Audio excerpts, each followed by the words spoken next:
ঈদ মুবারক। আজকে ঈদ উল ফিতর ২০২৫ সাল। বাংলাদেশ এবং বাংলাদেশের আশেপাশে যারা মুসলমান আছেন বা যারা ঈদ পালন করছেন তাদেরকে জানাই ঈদের শুভেচ্ছা। আল্লাহ আপনাদের এবং আপনাদের পরিবারের প্রত্যেককে সুস্থ সবল রাখুক, সে প্রত্যাশা রইল। আজকে ঈদের দিনে শুরু করতে যাচ্ছি জোনাথন সুইফটের লেখা গালিভার্স ট্রাভেল কিশোর ক্লাসিক গল্পটি। মূল গল্পটি লিখেছেন জোনাথন সুইফট এবং অনুবাদ ও সম্পাদনা করেছেন জাকির হোসেন। চলুন শুরু করি আজকে প্রথম পর্ব।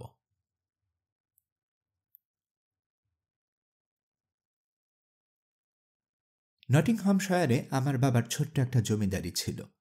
আমি হলাম বাবার ৫ ছেলের মধ্যে তৃতীয়। আমার বয়স যখন ১৪, তখন বাবা আমাকে কেমব্রিজে অ্যানামুয়েল কলেজে পাঠালেন। সেখানে আমি ৩ বছর ছিলাম এবং বেশ মন দিয়ে লেখাপড়া করছিলাম। কিন্তু কলেজে পড়ায় আমার যে খরচ, যদি আমার জন্য বরাদ্দ অর্থ যৎসামান্যই ছিল, বাবার আয়ের তুলনায় বেশি ছিল। অতএব আমার পড়া বন্ধ হলো এবং আমাকে বাধ্য হয়েই লন্ডনের বিখ্যাত সার্জন মিস্টার জেমস বেটসের কাছে শিক্ষানবিশ হিসেবে কাজ শুরু করতে হলো। মিস্টার বেটসের কাছে আমি ৪ বছর ছিলাম। বাবা আমাকে মাঝে মধ্যে কিছু টাকা পাঠাতেন। আমি সেই টাকায় জাহাজ চালানো বিদ্যা এবং দেশ ভ্রমণে কাজে লাগতে পারে গণিতে সেসব তথ্য শিখতে লাগলাম, কেননা আমি বিশ্বাস করতাম যে সমুদ্রযাত্রায় কোনো না কোনো সময়ে আমার ভাগ্য ফিরবে। মিস্টার বেটসের কাজ ছেড়ে আমি বাবার কাছে ফিরে এলাম। বাবা এবং জন কাকা এবং কয়েকজন আত্মীয়র কাছ থেকে আমি ৪০ পাউন্ড সংগ্রহ করলাম আর বছরে ৩০ পাউন্ডের প্রতিশ্রুতি পেলাম। আমার উদ্দেশ্য, আমি লাইডেন যাব, সেখানে আমার খরচ চালাতে হবে। লাইডেনে ২ বছর ৭ মাস ধরে আমি ফিজিক্স পড়লাম। দীর্ঘ সমুদ্রযাত্রার এই বিদ্যা খুবই প্রয়োজনীয়। লাইডেন থেকে ফিরে আসার পর আমার কল্যাণকামী মনিব মিস্টার বেটস আমাকে ক্যাপ্টেন আব্রাহাম পেনেলের কাছে পাঠালেন। তিনি সোয়ালো জাহাজের কমান্ডার। জাহাজের সার্জন পদটি খালি ছিল। মিস্টার বেটস অনুমোদন করায় আমি চাকরিটি পেলাম। ওই জাহাজে আমি ছিলাম ৩.৫ বছর। এই সময়ের মধ্যে লেভান্ট এবং আরও কয়েকটি বন্দরে বা দেশে যাওয়া আসা করলাম। দেশে ফিরে স্থির করলাম লন্ডনে বসবাস করব। আমার মনিব মিস্টার বেটস আমাকে উৎসাহ দিলেন এবং তাঁর মারফত আমি কয়েকজন রোগীও পেলাম। ওল্ড জুরি পাড়ায় একটা বাড়ির অংশ ভাড়া নিলাম। বন্ধুদের পরামর্শে অবস্থার পরিবর্তনের জন্যে আমি নিউ গেট স্ট্রিটের হোসিয়ারি ব্যবসায়ী মিস্টার এডমন্ড বার্টসের মেজ মেয়ে মিস মেরি বার্টনকে বিয়ে করে যৌতুকস্বরূপ ৪০০ পাউন্ড পেলাম। কিন্তু দুঃখের বিষয় যে আমার সেই কল্যাণকামী মনিব মিস্টার বেটস ২ বছর পরে মারা গেলেন। আমার পরিচিত সংখ্যা বেশি না থাকায় আমার ব্যবসায় ভাটা পড়তে আরম্ভ করল। তাছাড়া আমার সমবয়সীদের কুনীতি অনুসরণ করতে আমার বিবেকে বাঁধল। অতএব আমি আমার স্ত্রীর সঙ্গে এবং কয়েকজন পরিচিতর সঙ্গে পরামর্শ করে আবার সমুদ্রযাত্রায় যাওয়াই স্থির করলাম। আমি পরপর ২টো জাহাজে সার্জন ছিলাম এবং ৬ বছর ধরে ইস্ট এবং ওয়েস্ট ইন্ডিজ কয়েকবার সমুদ্রযাত্রার ফলে কিছু অর্থ সঞ্চয় করলাম। অবসর সময়ে আমি প্রাচীন এবং আধুনিক লেখকদের ভালো ভালো বই পড়তাম। বইয়ের কোনো অভাব ছিল না। তাছাড়া আমি যখনই কোনো দেশে অবতরণ করতাম, তখনই আমি সেই দেশের ভাষা এবং মানুষের আচার ব্যবহার রীতিনীতি আয়ত্ত করতাম। আমার স্মরণশক্তি প্রখর থাকায় এসব শিখতে আমার বেগ পেতে হয়নি।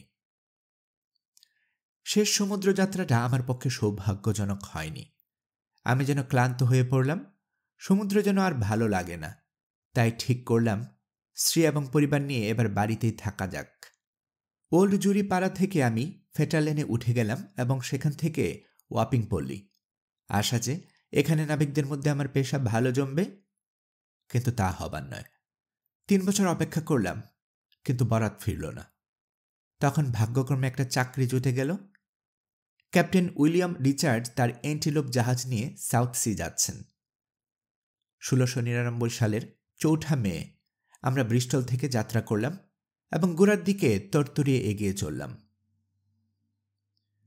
এইসব সমুদ্রে আমাদের সমুদ্র অভিযানের বিবরণী দিয়ে পাঠকদের পীড়িত করা ঠিক হবে না। তবে এইটুকু বলে রাখা ভালো যে ইস্ট ইন্ডিজ পার হবার পর আমরা প্রবল ঝড়ের টানে ভ্যান ডাইমেন আইল্যান্ডের উত্তর পশ্চিম দিকে ভেসে গেলাম। পর্যবেক্ষণ করে দেখা গেল যে আমরা 30 ডিগ্রি অক্ষাংশ অতিক্রম করে দক্ষিণে খানিকটা চলে এসেছি। কঠোর পরিশ্রম আর খারাপ খাদ্য আমাদের 12 জন নাবিকের মৃত্যুর কারণ হল, আর বাকিরা অত্যন্ত দুর্বল হয়ে পড়ল। নভেম্বরে এখানে গ্রীষ্ম আরম্ভ হয়। 5 তারিখে আকাশ কুয়াশাচ্ছন্ন, কিন্তু এরই মধ্যে আমাদের একজন নাবিক জাহাজ থেকে মাত্র 8 কেবল 300 ফুট আন্দাজ দূরে একটা পাহাড় দেখতে পেল। কিন্তু বাতাস এত প্রবল বেগে বইছিল যে পাহাড়টা কিছুতেই এড়ানো গেল না। জাহাজ সজোরে সেই পাহাড়ে ধাক্কা মারল। আমি এবং আরো 5 জন নাবিক সমুদ্রে একটা নৌকা নামাতে পেরেছিলাম, তাই কোনো রকমে একটা বাতাস এসে আমাদের নৌকাটাকে ধাক্কা দিয়ে সব এলোমেলো করে দিল। আমার নৌকার সঙ্গীদের কি হলো, কিংবা যারা পাহাড়টার উপর পালাতে পেরেছিল, কিংবা যারা জাহাজে থেকে গিয়েছিল, এদের সকলের ভাগ্যে কি ঘটেছিল আমি কিছুই জানি না। তবে আমার বিশ্বাস তারা সকলে নিশ্চিহ্ন হয়ে গেছে। আমার ভাগ্য অন্যরকম যে আমি সাঁতার কেটে বা বাতাস ও জোয়ারের ধাক্কায় এগিয়ে যেতে পারছিলাম। মাঝে মাঝে আমি পানিতে পা ডুবিয়ে পানির গভীরতা জানবার চেষ্টা করেছিলাম, কিন্তু তল পাচ্ছিলাম না। অবশেষে আমি ভীষণ ক্লান্ত হয়ে পড়েছিলাম। হাত পা চলতে না চলতে তখনই পায়ের কাছে জমি পেলাম। ইতিমধ্যে ঝড়ও বেশ কমে গেছে। সাগরের গভীরতা একখানে কম। প্রায় মাইলখানেক হেঁটে ডাঙ্গায় উঠলাম। আমার মনে হলো এখন সন্ধ্যা 8টা হবে। ডাঙ্গায় উঠে 8 মাইলখানেক হাঁটলাম, কিন্তু কোনো বাড়ি বা বাসিন্দা চোখে পড়ল না। তবে আমি এতই দুর্বল হয়ে পড়েছিলাম যে সেখানে আমার নজরেই পড়েনি। আমি অত্যন্ত ক্লান্ত হয়ে পড়েছিলাম। তারপর বেশ গরম মনে হচ্ছিল। জাহাজ ছাড়ার আগে 8 পাইন্ট ব্র্যান্ডিও খেয়েছিলাম। এইসব কারণে ঘুমে আমার চোখ জুড়ে আসছিল। আমি ছোটখাটো ও নরম ঘাসের উপর শুয়ে পড়লাম। এত গভীরভাবে আমি কখনো ঘুমাইনি। মনে হয় আমি 9 ঘন্টারও বেশি ঘুমিয়েছিলাম। যখন ঘুম ভাঙল তখন সকাল হয়ে গেছে। আমি উঠবার চেষ্টা করলাম, কিন্তু এ কি, আমি নড়তে পারছি না কেন? কারণটা বুঝলাম। আমি চিত হয়ে শুয়েছিলাম। আমার 2 হাত ও 2 পা, আমার মাথার লম্বা চুল কেউ বা কারা জমির সঙ্গে বেশ মজবুত করে বেঁধে দিয়েছে। আমার বুক ও উরুর উপর দিয়ে বেড় দেয়া হয়েছে। পাশ ফিরতে পারছিলাম না, তাই উপর দিকেই চেয়েছিলাম। রোদ ক্রমশ গরম হচ্ছে, আলো চোখে পীড়া দিচ্ছে। আমাকে নিয়ে কারা বুঝি কিছু বলাবলি করছে, কিন্তু আমি যেভাবে শুয়ে আছি তাতে আকাশ ছাড়া আর কিছুই দেখতে পাচ্ছি না। একটু পরে আমার মনে হলো আমার বাম পায়ের উপর কিছু একটা জীবন্ত প্রাণী চলে বেড়াচ্ছে, এবং সেটা আস্তে আস্তে আমার বুকের কাছে এসে উঠল এবং প্রায় আমার চিবুকের সামনে এসে থামল। যতটা পারি চোখ নামিয়ে আমি দেখলাম সে মনুষ্যকার একটা প্রাণী, বড়জোর 6 ইঞ্চি লম্বা, হাতে তীর ধনুক, পিঠে তীর রাখবার তুনির। ইতিমধ্যে আমি দেখলাম প্রথম খুদে মানুষটাকে অনুসরণ করে আরো 40 জন, আমার তাই মনে হলো, এগিয়ে আসছে। আমি তো ভীষণ অবাক হয়ে গেলাম এবং এত জোরে চিৎকার করে উঠলাম যে ওরা ভয় পেয়ে পালাতে আরম্ভ করল। পরে শুনেছিলাম যে আমার দেহ থেকে নিচে লাফাতে গিয়ে কয়েকজন আহত হয়েছিল। যাই হোক, একটু পরে তারা আবার ফিরে এলো এবং আমার পুরো মুখখানা দেখবার জন্য একজন সাহস করে এগিয়ে এলো। সে প্রশংসার ভঙ্গিতে 2 হাত এবং চোখ তুলে পরিষ্কার এবং তীক্ষ্ণ স্বরে চিৎকার করে উঠল, হে কিনা দেগুল। তার সঙ্গীরাও শব্দ দুটো সমস্বরে কয়েকবার উচ্চারণ করল, কিন্তু তার যে কি অর্থ তা আমি জানি না। কি তারা বলতে চাইছে পাঠকরা বুঝতেই পারছেন। আমি বেশ অস্বস্তিতেই সারাক্ষণ শুয়ে আছি। অবশেষে নিজেকে মুক্ত করবার চেষ্টা আমি বল প্রয়োগ করলাম। ফলে যেসব গোঁজের সঙ্গে সরু দড়ি দিয়ে ওরা আমাকে আষ্টেপৃষ্ঠে বেঁধেছিল সেগুলো মাটি থেকে পটাপট উঠে গেল, দড়িও ছিঁড়ল। বা হাতটা আগে মুক্ত করলাম। এবার বুঝলাম ওরা আমাকে কিভাবে বেঁধেছে, কিন্তু মাথা তুলতে পারছি না। বাঁ দিকের চুলগুলো কোথাও আটকাচ্ছে, তবু জোরে একটা ঝাঁকুনি দিলাম। বেশ আঘাত লাগলো, কিন্তু উপায় কি? যাই হোক, মাথাটা এখনো 1 ইঞ্চি 2 ঘোরাতে পারলাম। তাদের একটাকেও ধরবার আগেই তারা আবার পালিয়ে গেল এবং আবারও আগের মতো সমস্বরে চিৎকার করতে লাগল। চিৎকার থামাবার পর শুনলাম একজন জোরে বলছে, তোলগো ফেনাক। আর সঙ্গে সঙ্গে অনুভব করলাম আমার বাঁ হাতের উপরের দিকে শখানেক তীর এসে বিঁধল। মনে হলো যেন শত শত সূঁচ ফুটল। তারপর আমরা ইউরোপ যেমন বোমা ছুঁড়ি, ওরাও সেরকম আকাশের দিকে কিছু ছুঁড়ল এবং তা ফেটে আমার উপর কিছু অংশ পড়তে লাগল। কিন্তু যা পড়ল তা এতই হালকা যে আমি কিছুই অনুভব করলাম না। তীর বৃষ্টি শেষ হলো, আমি ব্যথা অনুভব করছি, বাঁধন খুলবার চেষ্টা করছি। এমন সময় প্রথমবার অপেক্ষা আরও বেশি পরিমাণ এক ঝাঁক তীর এসে আমাকে বিঁধল। এই তীরগুলো আগের চেয়েও বড়। কেউ কেউ আবার ক্ষুদ্র বর্ষা হাতে আমাকে আক্রমণ করল। ভাগ্যক্রমে আমার গায়ে ছিল পুরো রাফ জার্কিন, যা ওই বর্ষাগুলো ভেদ করতে পারল না। আমি ভাবলাম এখন চুপচাপ পড়ে থাকাই বুদ্ধিমানের কাজ হবে। রাত্রি পর্যন্তই এইভাবে থাকব। মা হাতটাও আলগা হয়েছে, অতএব নিজেকে সহজে মুক্ত করতে পারব। আর তারপর এসব বাসিন্দারা, এরা সবাই যদি এমন ক্ষুদে হয় এবং আরও দলবল নিয়ে আমাকে আক্রমণ করে, তাহলেও আমি এদের সঙ্গে মোকাবেলা করতে পারব। কিন্তু আমার ভাগ্যে অন্যরকম লেখা ছিল। বাসিন্দারা যখন দেখল আমি চুপচাপ পড়ে আছি, তখন তারাও তীর ছোড়া বন্ধ করল। কিন্তু কোলাহল বাড়ছে, তাহলে ভিড়ও বাড়ছে। আমার ডান কান থেকে 4 গজ দূরে দুমদাম আওয়াজ শুনতে পেলাম। ঘণ্টাখানিক এই আওয়াজ চলল। লোকজন কাজ করছে। বাঁধন থাকা সত্ত্বেও যতটা সম্ভব ঘাড় ফেলালাম। কি হচ্ছে দেখা দরকার। আমি দেখলাম জমি থেকে ফুটখানেক উঁচু একটা মঞ্চ তৈরি হচ্ছে। মঞ্চে জনাচার মানুষের জায়গা হতে পারবে। মঞ্চে উঠবার জন্য 2-3টি মই লাগানো হচ্ছে। মঞ্চে একজন উঠলেন। দেখে মনে হলো কেউকেটা। তিনি আমাকে উদ্দেশ্য করে একটা বক্তৃতা দিলেন, যার এক বর্ণ আমি বুঝলাম না। আমার বলা উচিত যে সেই কেউকেটা ভদ্রলোক তার বক্তৃতা আরম্ভ করবার পূর্বে 3 বার লাংগ্রো দেহুল সান শব্দগুলো চিৎকার করে বললেন। শব্দ 3টার অর্থ আমাকে পরে বুঝিয়ে দেওয়া হয়েছিল। বলার সঙ্গে সঙ্গে 50 জন বাসিন্দা এসে আমার উপর ও বাঁ দিকের বাঁধন কেটে দিল। ফলে আমি ডান দিকে মাথা ঘুরিয়ে সেই বক্তৃতা দেখতে পেলাম। দেখে মনে হলো মানুষটি আধা বয়সী এবং তার সঙ্গে যে 3 জন মানুষ রয়েছে তাদের চেয়েও লম্বা। 3 জনের মধ্যে একজন তার বালক ভৃত্য বা পেঁজ। বক্তার লম্বা কোটের পেছনের দিকে ধরা আছে। ছেলেটা আমার মাঝের আঙ্গুলের চেয়ে একটু লম্বা হবে। আর বাকি 2 জন বক্তার দুপাশে দাঁড়িয়ে আছে, যেন তারা রক্ষাকারী।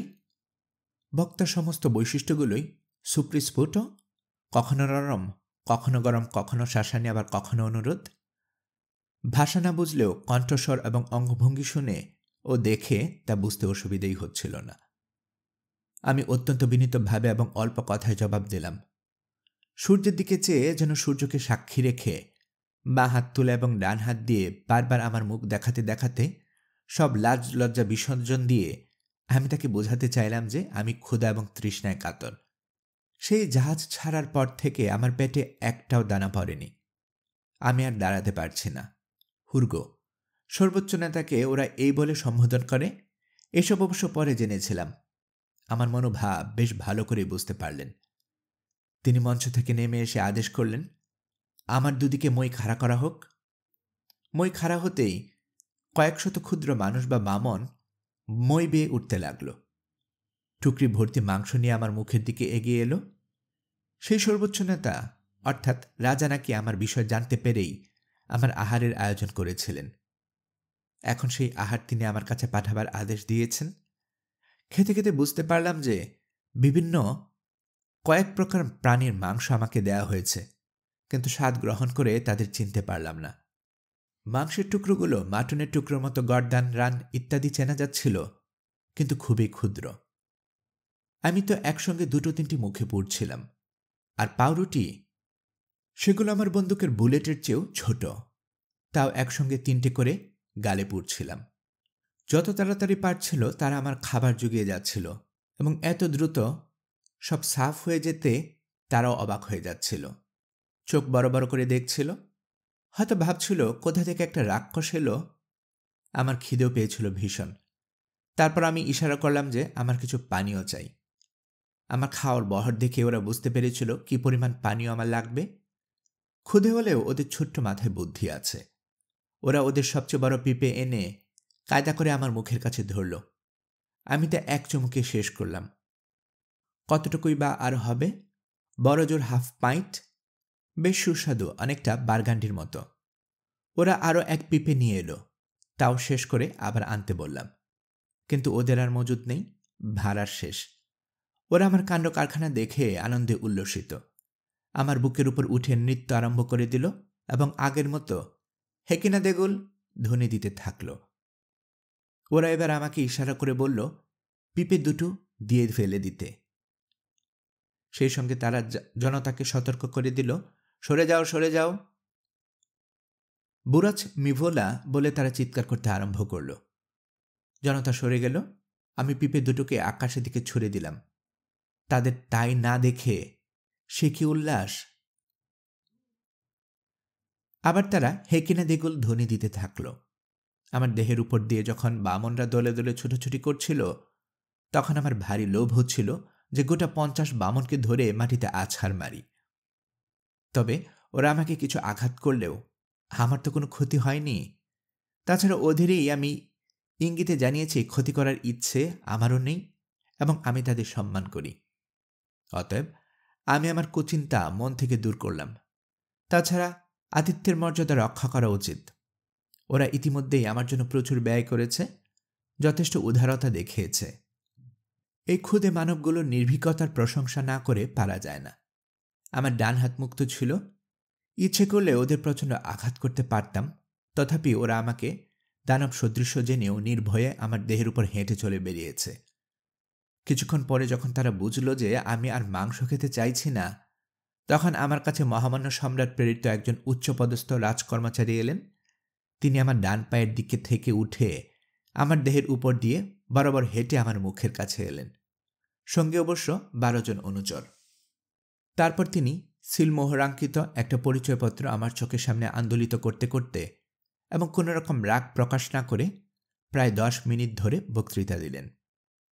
ভাষা না বুঝলেও এবং কোনো ঝাঁজ না থাকলেও তিনি যা বললেন বেশ জোরের সঙ্গেই বললেন এবং কথা বলার সময় মাঝে মাঝে সামনের দিকে আঙুল দেখাতে লাগলেন। যেদিকে আঙুল দেখাচ্ছিলেন পরে জেনেছিলাম সেদিকে আছে রাজধানী, প্রায় 1/2 মাইল দূরে। সপারিষদ সম্রাটের ইচ্ছা যে রাজধানীতে আমাকে নিয়ে যাওয়া হবে। তার কথা শেষ হতে আমি উত্তরে কিছু বললাম। অবশ্য আমার ভাষা তারা বুঝলেন না।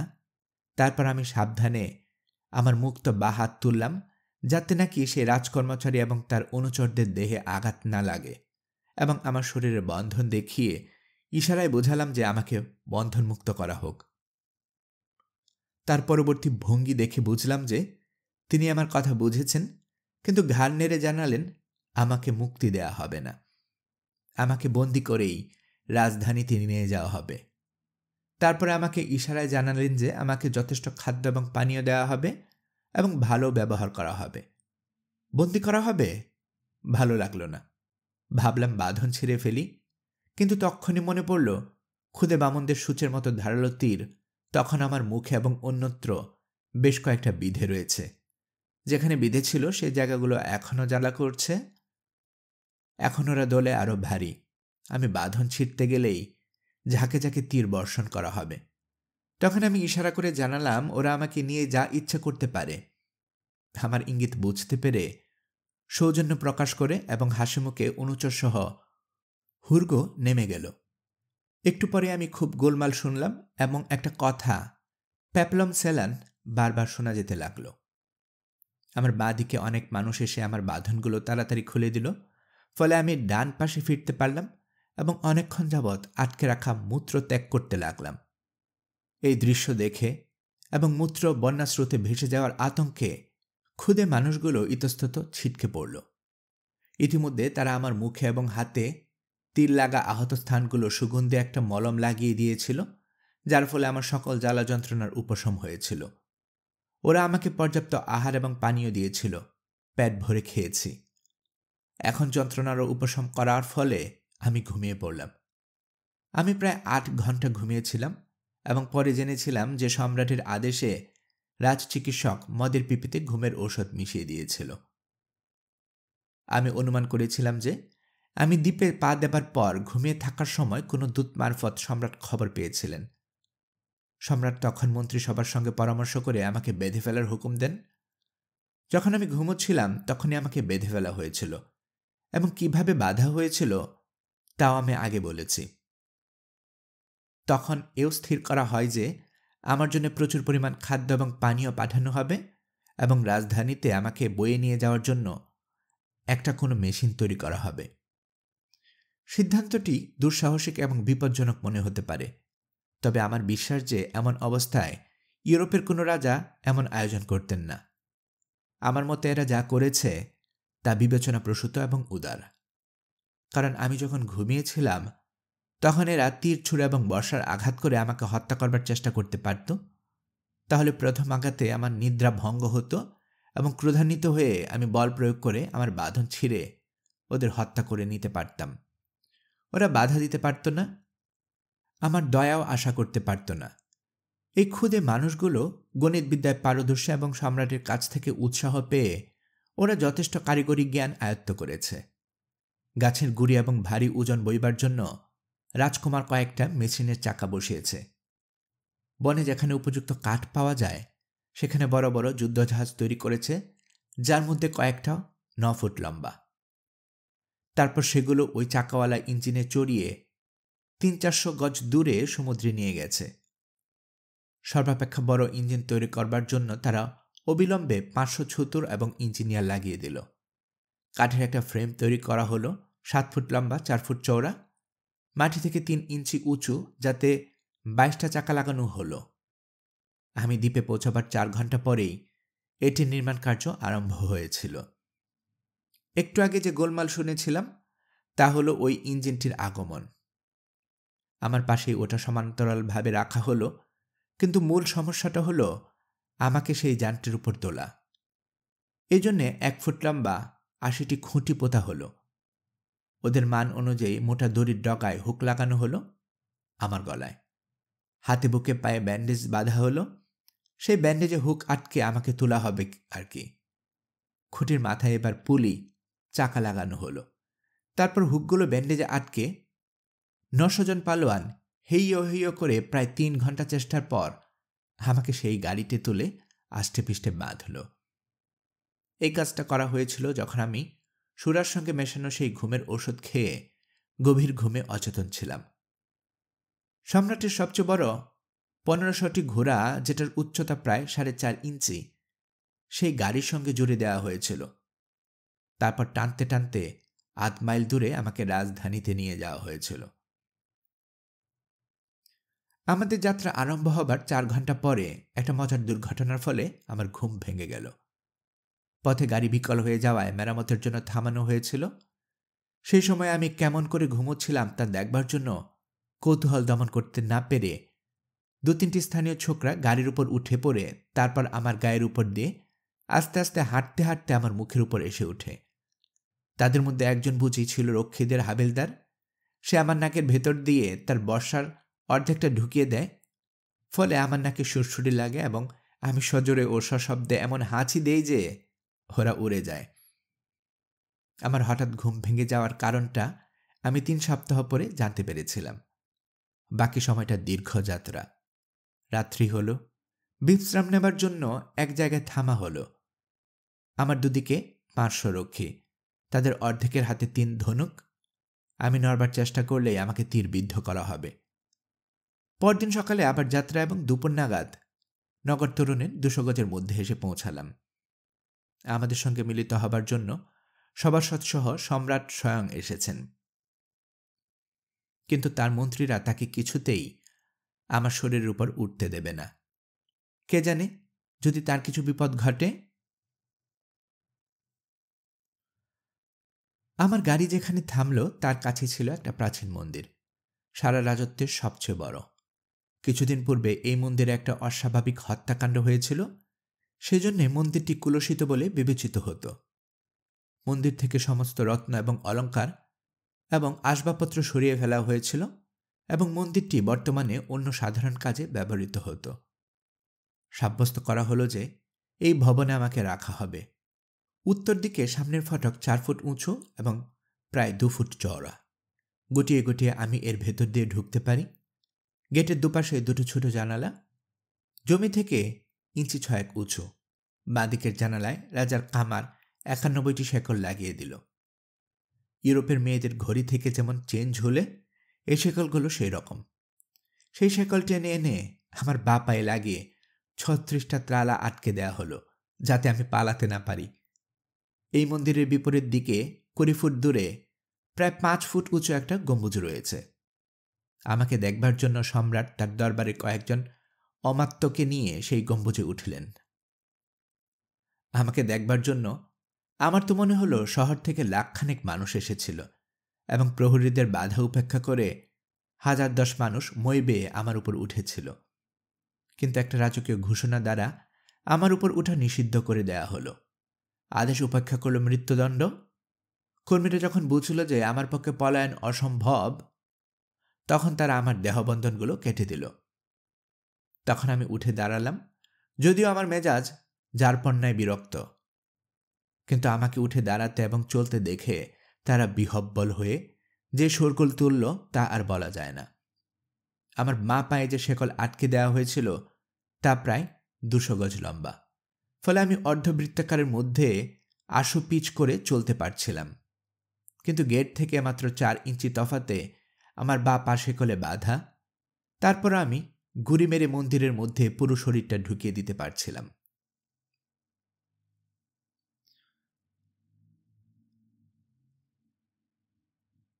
আমি উঠে দাঁড়িয়ে আমার চারদিক দেখলাম এবং স্বীকার করতেই হবে যে চারদিকের দৃশ্য দেখে আমি মুগ্ধ। সারা দেশটাই মনে হলো একটা বাগান, আর ঘেরা জায়গাগুলো যা 40 বর্গ ফুটের মতো হবে, যেন একটি ফুলের কেয়ারি। মাঝে মধ্যে বড় বড় গাছ, তবে সবচেয়ে লম্বা গাছগুলো 7 ফুটের বেশি নয়। আমার বাঁ দিকের শহর ঠিক যেন মঞ্চে আঁকার দৃশ্য। যাই হোক, আমার প্রাকৃতিক ক্রিয়া সম্পাদনের চাপ অসহ্য হয়ে উঠল। এসব কাজগুলো 2 দিন ধরে বন্ধ আছে। আমি বাধ্য হয়ে গুড়ি মেরে আমার বাড়ির মধ্যে ঢুকে কাজটা শেষ করলাম বটে, কিন্তু মনে মনে বেশ বুঝলাম অন্যায় হয়েছে। পরদিন প্রত্যুষে লোকজন আসবার আগে বাইরে আবার শেকলের গণ্ঠির মধ্যেই কাজটা সেরে ফেলতাম এবং 2 জন লোক ঠেলা গাড়ি এনে সব পরিষ্কার করে নিয়ে যেত। এসব বিষয়ে প্রশ্ন উঠতে পারে এবং আমি মানুষটা যে অবিবেচক বা অপরিষ্কার নই তা বোঝাবার জন্যেই এই অনভিপ্রেত প্রসঙ্গের অবতারণা করতে হলো। দুঃসাহসিক কাজটা শেষ করার পর আমি আমার বাড়ি থেকে বেরিয়ে এলাম এবং কিছু তাজা বাতাস অনুভব করলাম। ইতিমধ্যেই সম্রাট সেই গম্বুজ থেকে নেমে এসেছেন এবং ঘোড়ায় চেপে আমার দিকে এগিয়ে আসছেন। ঘোড়াটি সুশিক্ষিত হলেও আর একটু হলেই দুর্ঘটনা ঘটতে পারত, কারণ ঘোড়াটি চলন্ত পাহাড় দেখতে অভ্যস্ত নয়। অতএব অভূতপূর্ব এক দৃশ্য দেখে সে পেছনের 2 পায়ে ভর দিয়ে খাড়া হয়ে দাঁড়ালো। সম্রাট নিজেও সুকৌশলী অশ্বারোহী। ঘোড়ার পিঠ থেকে তিনি ছিটকে পড়লেন না। অবিলম্বে রক্ষীরা ছুটে এসে ঘোড়ার লাগাম ধরে তাকে 4 পায়ের উপর দাঁড় করালো এবং সম্রাট ঘোড়া থেকে অবতরণ করলেন। ঘোড়া থেকে অবতরণ করে তিনি সপ্রশংস দৃষ্টিতে আমাকে পর্যবেক্ষণ করলেন, অবশ্য আমার শেকল থেকে নিরাপদ দূরত্ব থেকে। তারপর সম্রাট তাঁর পাচক এবং সুরা ভাণ্ডারীকে আদেশ দিলেন আমাকে খাদ্য এবং পানীয় পরিবেশন করতে। সবকিছু প্রস্তুত ছিল। তারা অবিলম্বে আদেশ পালন করল। চাকওয়ালা ঠেলাগাড়ির উপর খাদ্য এবং পানীয় সম্ভার থরে থরে সাজানো, তারা গাড়িগুলো আমার দিকে ঠেলে দিল। 20টি গাড়িতে ছিল আমিষ খাদ্য আর 10টিতে সুরা। 2টি বা 3টি গাড়ির খাবার দ্বারা আমি মুখ ভর্তি করতে লাগলাম, আর সেই 10 পাত্র ভর্তি সুরাও শেষ হয়ে গেল। সুরা ভর্তি করা হচ্ছিল মাটির পাত্রে। এক এক পাত্র এক চুমুকেই শেষ। রাজকুমার, রাজকুমারীর এবং কয়েকজন অভিজাত মহিলা সহ রানীও এসেছেন। তারা দূরে চেয়ারে বসে আছেন, কিন্তু ঘোড়া খেপে যাওয়ার পর তারা চেয়ার ছেড়ে উঠে রাজার কাছে এসেছিলেন। রাজাকে দেখতে কেমন? তার সভাসদ অপেক্ষা রাজা বেশ লম্বা, শরীরের গঠন মজবুত এবং পুরুষোচিত। অস্ট্রিয়ানদের মতো তার ঠোঁট এবং ধনুকের মতো নাক, অলিভের মতো দেহবর্ণ, উন্নত কপাল, অঙ্গ প্রত্যঙ্গের মধ্যেও বেশ একটা সামঞ্জস্য আছে। চলন বলন রাজসিক, কিন্তু একটা মাধুর্য আছে।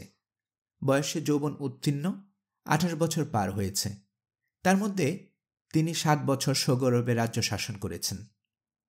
তাকে ভালো করে দেখবার জন্যে আমি মাটিতে শুয়ে তার দিকে পাশ ফিরলাম, যাতে আমি তার মুখ ভালো করে দেখতে পাই। তিনি 3 গজ দূরে দাঁড়িয়েছিলেন।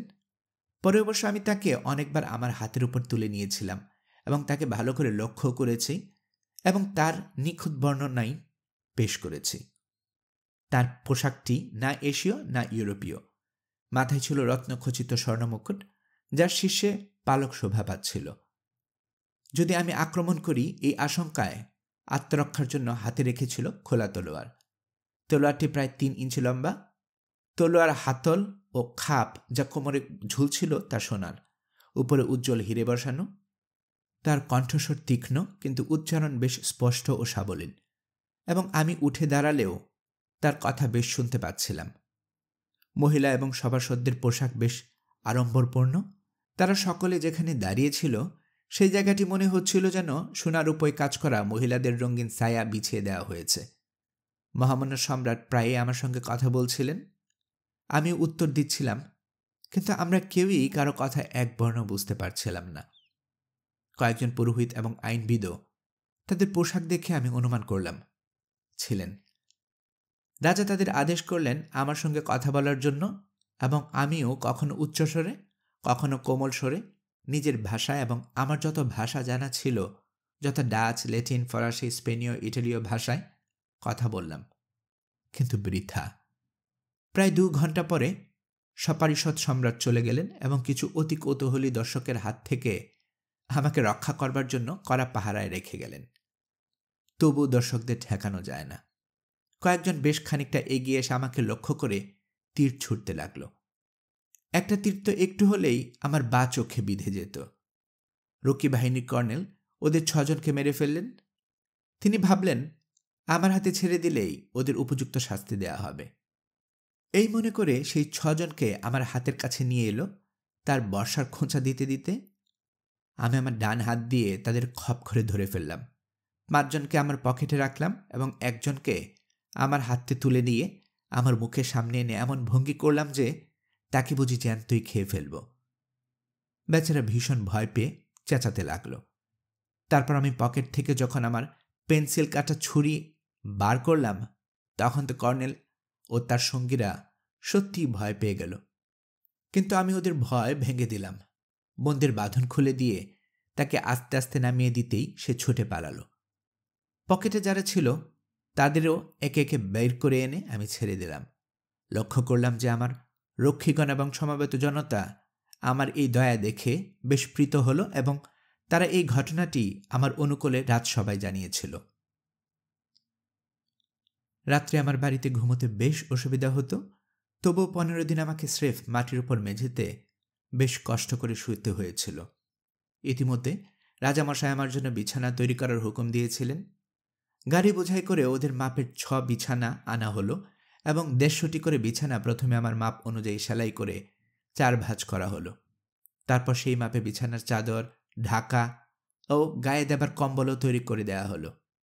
এ মন্দের ভালো হলো, কারণ আমাকে কষ্ট করে শুতে হচ্ছিল পাথরের মেঝেতে। আমার আগমন বার্তা সারা রাজ্যে ছড়িয়ে পড়েছিল এবং ধনী দরিদ্র, অলস বা কৌতূহলী মানুষ শয়ে শয়ে আমাকে দেখতে আসতে লাগল। ফলে গ্রাম খালি হয়ে যেতে লাগলো, চাষ ও ঘর গেরস্তালি কাজের ক্ষতি হতে লাগলো। তখন সম্রাট ঘোষণা করলেন, কাজের ক্ষতি করে এভাবে দলে দলে আসা চলবে না। আমাকে দেখতে হলে রাজসভার সচিবের কাছে ফি জমা দিতে অনুমতিপত্র নিতে হবে এবং আমার বাড়ির 50 গজের মধ্যে আসা চলবে না। ইতিমধ্যে সম্রাট তার মন্ত্রীদের সঙ্গে ঘন ঘন পরামর্শ করছেন আমাকে নিয়ে কি করা হবে। পরে আমি আমার এক বিশিষ্ট বন্ধু, যিনি রাজসভার অনেক গুপ্ত খবর জানতেন, তার কাছে শুনেছিলাম যে আমাকে নিয়ে ওরা বেশ অসুবিধায় পড়েছেন। তাদের ভয় আমি যে কোনো সময় আমার শেকল ছিঁড়ে বেরিয়ে পড়তে পারি। তারপর আমাকে খাওয়ানো এক বিরাট সমস্যা। খরচ তো অনেক বটেই, উপরন্তু দেশে দুর্ভিক্ষ হয়ে যেতে পারে আমাকে খাওয়াতে যেয়ে।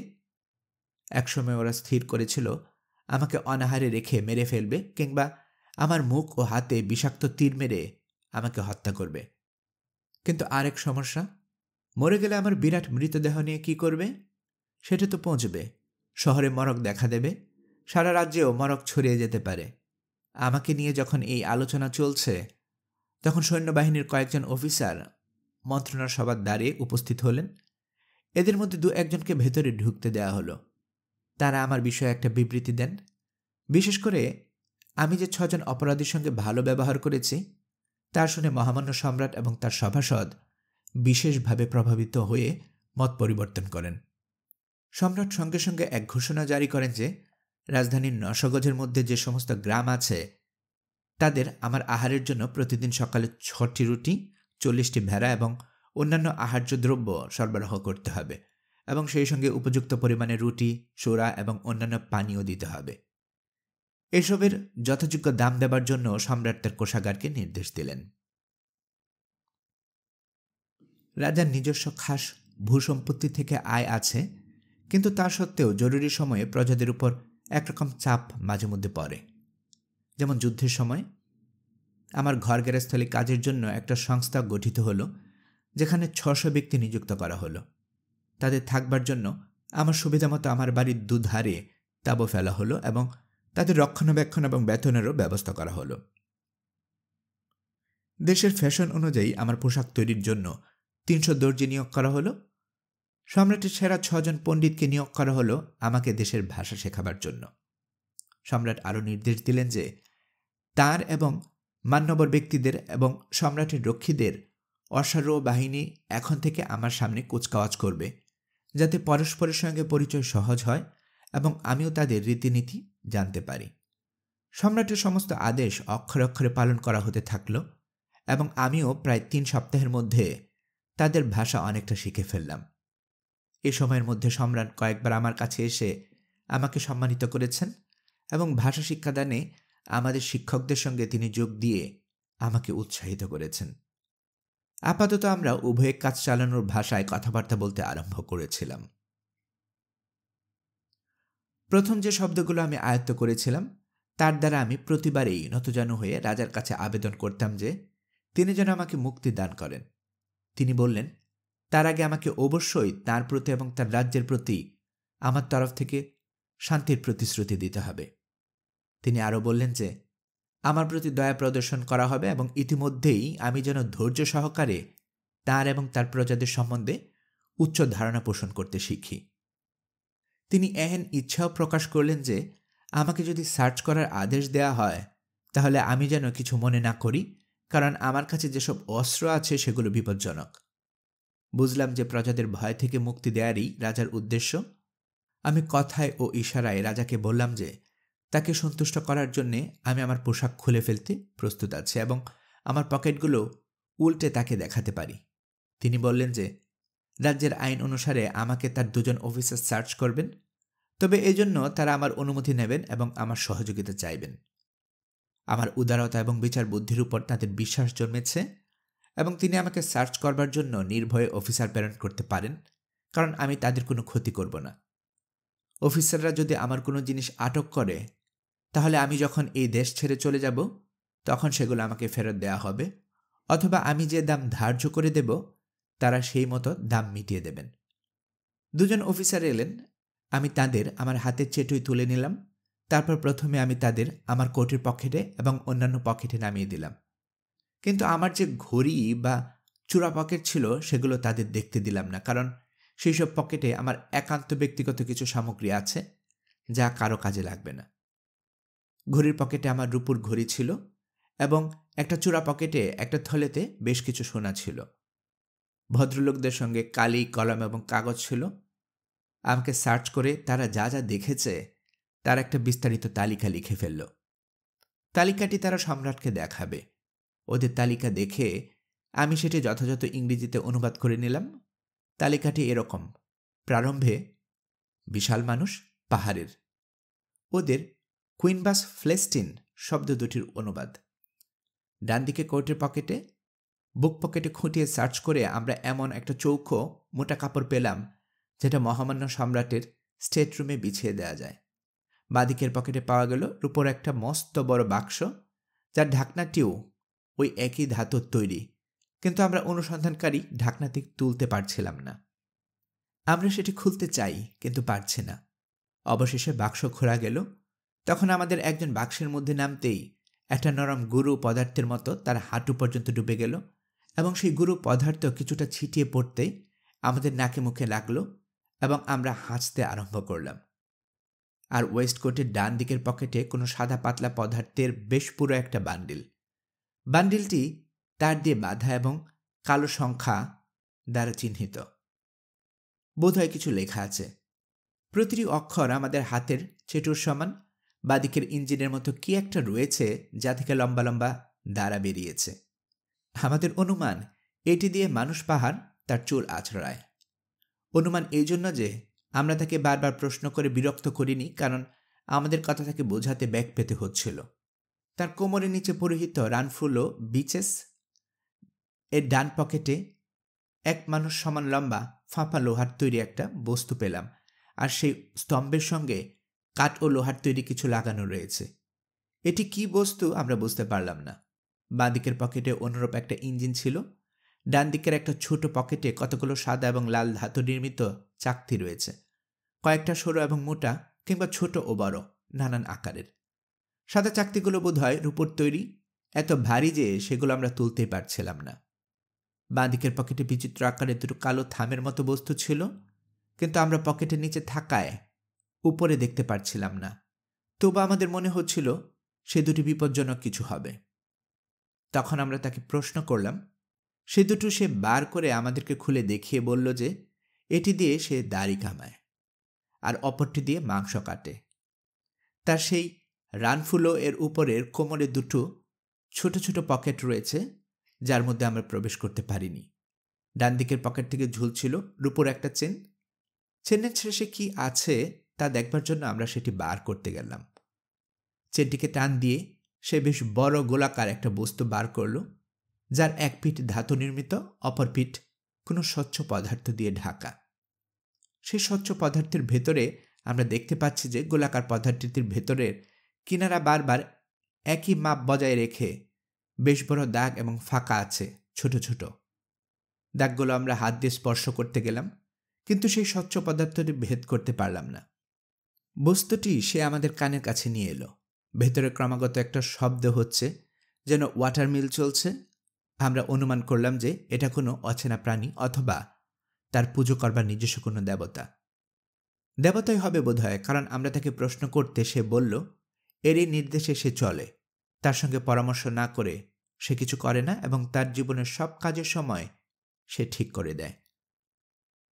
বাঁ দিকের ছোট পকেট থেকে সে একটা জালের থলে বার করল। সেটা আমাদের জেলেদের জালের মতো বড় হবে। থলেটা বেশ খোলা ও বন্ধ করা যায়। থলের ভেতর থেকে সে কতকগুলো বেশ ভারী হলদে ধাতব পদার্থ বের করল। সেগুলো যদি সোনা হয় তাহলে তো অনেক দাম। মহামান্য সম্রাট, আপনার আদেশ অনুসারে পাহাড় মানুষের সমস্ত পকেট সার্চ করে দেখলাম তার কোমরে সরু চামড়ার একটা কোমরবন্ধনী রয়েছে। কোমরবন্ধনীটা বিরাট একটা পশুর চামড়া থেকে নিশ্চয়ই তৈরি। কোমরবন্ধনীর বাঁ দিকে ঝুলছে একটা তলোয়ার, যা লম্বায় আমাদের মতো 5টা মানুষের সমান হবে। কোমরবন্ধনীর ডান দিকে রয়েছে একটা ব্যাগ, যার দুটো ভাগ। প্রতি ভাগে সম্রাটের 3 জন প্রজার স্থান হতে পারে। একটি ভাগে অনেকগুলো ধাতব বল বা গুলি রয়েছে। এক একটা বল আমাদের মাথা সমান, বেশ ভারী, তুলতে শক্তির দরকার। ব্যাগের অপর ভাগে গুঁড়ো গুঁড়ো দানার মতো কিছু পদার্থ রয়েছে, কালো রং, তবে দানাগুলো ভারী নয়। আমরা আমাদের হাতে 50টি পর্যন্ত দানা তুলতে পারছিলাম। পাহাড় সমান মানুষের দেহ সার্চ করে আমরা যা পেয়েছি তার তালিকা পেশ করলাম। উনি মহামান্য সম্রাটের আদেশ পালন করেছেন এবং আমাদের প্রতি যথেষ্ট সৌজন্য প্রকাশ করেছেন। মহামান্য সম্রাটের শাসনারম্ভ থেকে 89তম চন্দ্রের 4র্থ দিবসে আমাদের স্বাক্ষরযুক্ত তালিকা সিল মোহরাঙ্কিত করে পেশ করা হল। ক্ল্যাফরেন ফেল্ক, মার্সি ফেল্ক। এই তালিকা সম্রাটকে দেখানো হলো, শোনানো হলো। তিনি আমাকে নির্দেশ দিলেন কতকগুলো সামগ্রী দাখিল করতে। প্রথমে চাইলেন আমার তলোয়ারটি। ইতিমধ্যে তিনি তার বাছা 3000 সৈন্যকে আদেশ দিয়েছেন যে তারা যেন আমাকে ঘিরে ফেলে এবং তাদের ধনুক দিয়ে প্রস্তুত থাকে। আদেশ পেলে তীর ছুঁড়বে। কিন্তু আমার দৃষ্টি সেদিকে ছিল না। আমি পুরোপুরি সম্রাটের দিকে চেয়েছিলাম। সম্রাট বললেন তলোয়ারটি বার করতে। সমুদ্রের জল লেগে তলোয়ারটির কোনো না কোনো জায়গায় মরচে পড়ে গেলেও প্রায় সবটাই খুব ঝকঝকে ছিল। আমি খাপ থেকে সরাত করে তলোয়ারটা বার করে নাড়াবার সঙ্গে সঙ্গে সৈন্যরা ভয়ে চমকে উঠল। চকচকে তলোয়ারের উপর থেকে সূর্যকিরণ প্রতিফলিত হয়ে তাদের চোখ ধাঁধিয়ে দিচ্ছিল। ভেবেছিলাম সম্রাটও ভয় পাবেন, কিন্তু তার সাহস আছে। তিনি অবাক হলেও ভয় পাননি। আমাকে বললেন তলোয়ারটি খাপে পুরে মাটিতে আস্তে আস্তে নামিয়ে রাখতে। আমি আমার পায়ে বাঁধা শেকল থেকে 6 ফুট দূরে সেটি নামিয়ে রাখলাম। তারপর তিনি চাইলেন লোহার ফাঁপা থামওয়ালা যন্ত্রটি, অর্থাৎ আমার পিস্তলটি। তার ইচ্ছা অনুসারে আমি পিস্তলটি বার করলাম এবং সেটি কি করে ব্যবহার করতে হয় তা দেখিয়ে দিতে চাইলাম। আমি পিস্তল আপাতত শুধু বারুদ ভরলাম। সমুদ্রের পানিতে কিছুটা বারুদ ভিজে গিয়েছিল, তবু অধিকাংশ শুকনো ছিল। আমি শুকনো বারুদই ভরলাম এবং সম্রাটকে বললাম এবার যা ঘটবে সেজন্য যেন তিনি ভয় না পান। তারপর আমি আকাশের দিকে লক্ষ্য করে পিস্তল ছুঁড়লাম। আমার তলোয়ার দেখে তাদের যতখানি চমক লেগেছিল তার চেয়ে পিস্তলের আওয়াজ ওদের অনেক বেশি চমকিত করল। কয়েকশো মানুষ তো এমনভাবে মাটিতে পড়ে গেল যেন তারা মরে গেছে। রাজা যদিও প্রকাশ করলেন না, তবু বোঝা গেল তিনি বেশ ভয় পেয়েছেন। আমি যেভাবে তলোয়ারটি দিয়েছিলাম ঠিক সেইভাবে পিস্তল এবং বারুদ ও বুলেট ব্যাগ নামিয়ে রেখে রাজাকে সতর্ক করে দিয়ে বললাম ব্যাগটি যেন তিনি আগুন থেকে দূরে রাখেন, কারণ এতে কিছু স্ফুলিঙ্গ লাগলেই যে বিস্ফোরণ ঘটবে তাতে সম্রাটের প্রাসাদ উড়ে যাবে। আমার ঘড়িটিও আমি একইভাবে নামিয়ে রাখলাম। ঘড়ি সম্বন্ধে রাজাকে যথেষ্ট কৌতূহলী মনে হল। তিনি তার 2 জন দেহরক্ষীকে বললেন ঘড়িটির মাথায় রিং এর মধ্যে একটা ডান্ডা ঢুকিয়ে ঘড়িটি তুলে ধরতে ইংল্যান্ডে এভাবে মদের পিপে বয়ে নিয়ে যায়। ঘড়ির অবিরত টিকটিক শব্দ রাজাকে অবাক করে দিল। ঘড়ির মিনিটের কাঁটার দিকে তিনি একদৃষ্টে চেয়ে রইলেন। ওদের দৃষ্টিও খুব প্রখর। মিনিটের কাঁটাটি আপনা আপনি এগিয়ে যাচ্ছে দেখে তিনি অবাক। ঘড়ি সম্বন্ধে তিনি তার পাণ্ডিত্যের মতামত জিজ্ঞেস করলেন, তবে তারা নিজেদের মধ্যে কি বলাবলি করতে লাগলো তা আমি ভালো শুনতেও পেলাম না, বুঝতেও পারলাম না। তারপর আমি আমার রূপোর এবং তামার মুদ্রাগুলো 9টি বড় এবং কিছু ছোট ছোট সোনার টুকরো সমেত থলেটি, ছুরি ও খুর, চিরুনি, রূপোর নর্শদানি, রুমাল এবং দিনলিপির খাতা রাজার সামনে এনে একে একে রাখলাম। তলোয়ার, পিস্তল এবং বারুদ ও বুলেটের পাউচ সম্রাট তার ভাণ্ডারে তুলে রাখার নির্দেশ দিলেন, কিন্তু বাকি জিনিসগুলো আমাকে ফিরিয়ে দেওয়া হলো। আমার আর একটি গুপ্ত পকেট ছিল, সেটি অনুসন্ধানকারীরা দেখতে পায়নি। সেই পকেটে আমার চশমা ছিল। আমার দৃষ্টির কিছু ত্রুটি আছে, তাই মাঝে মাঝে সেটা পড়ি। একটি পকেটে দূরবীন এবং আরও কয়েকটি টুকিটাকি। এগুলো রাজার কোনো কাজে লাগবে না, তাই আমি আর ওগুলো পকেট থেকে বার করলাম না। তাছাড়া আমার ভয় ছিল যে ওগুলো আমার হাতছাড়া হলে ভেঙে বা হারিয়ে যেতে পারে।